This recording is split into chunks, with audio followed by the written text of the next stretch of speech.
powerful storms, including reported tornadoes, ripped through several Mississippi counties. Hundreds of homes impacted, collapsed homes, even trees torn up, roads blocked and power lines down. Just the damage from Bogue Chitto is just heartbreaking. Multiple injuries have been reported as of where we stand right now. No fatalities are on that list. Let's give a live look at that aftermath. Head out to Fox Weather's Brandy Campbell, who is in Bogue Chitto, Mississippi, where a mobile home park was torn apart. Brandy, you've been on the ground this morning. How is this day starting out? Yeah, well, here in Bogue Chitto, we're standing in what they call the Wash. This is a mobile home community that has really dealt with a lot of devastation as that tornado, I should say, came through around 8 o'clock last night.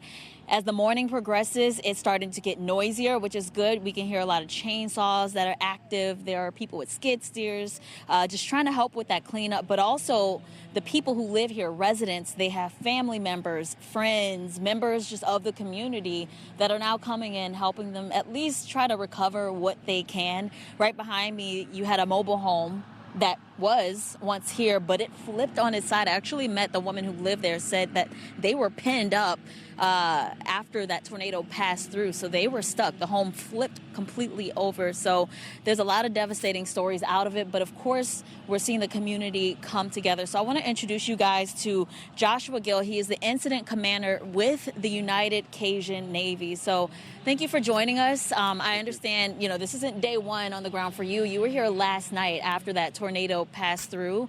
And obviously the United Cajun Navy, you guys are active right now in trying to help this community. Can you tell us a little bit about what it was like last night when you came in? Absolutely, ma'am. So last night, well, first of all, thank you for having us. Of course. We like to make sure that everybody knows exactly what's going on. So last night it was chaotic, to say the least. But I will say this, that the sheriff and the emergency management and the elected officials did a wonderful job on herding those cats, right? So it was some chaos, but with that came some calmness as well. They developed a plan rather quickly to do some initial search and rescue, and then do a secondary sweep, which we helped them with, and then start looking for forward planning on not only response, but relief and recovery operations. Right. Yeah, at this point, it is the help that people really need just to figure out what to do next. I understand we met a man in the last hour, and he was just telling us how just, it's hard to,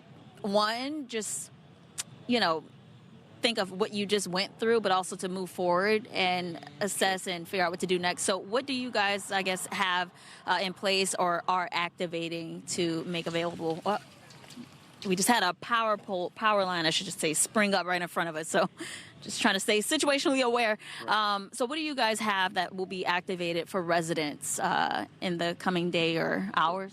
So what we did was last night we operationalized our logistics team based out of Baton Rouge. We've got a 60,000 square foot warehouse full of resources.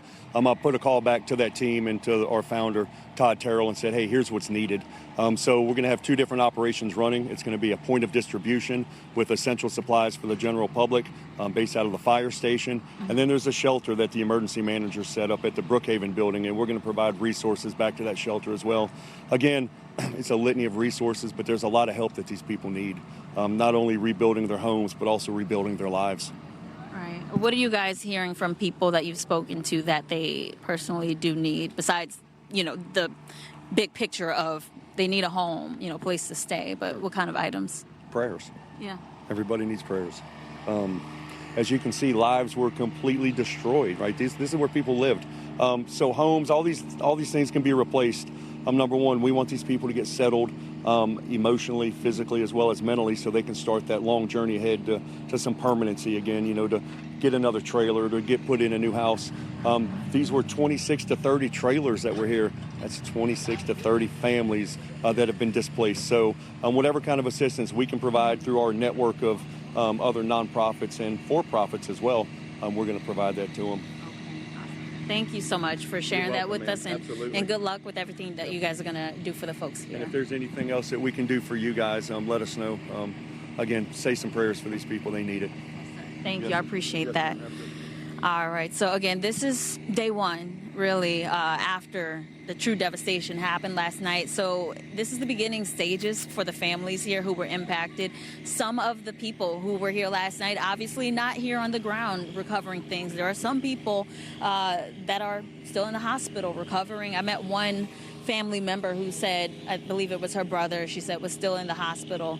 And there were kids here last night, so some of them are with family members because this is not a safe environment at this time. Obviously, there's nails in the ground, there's wood pieces that are just broken up.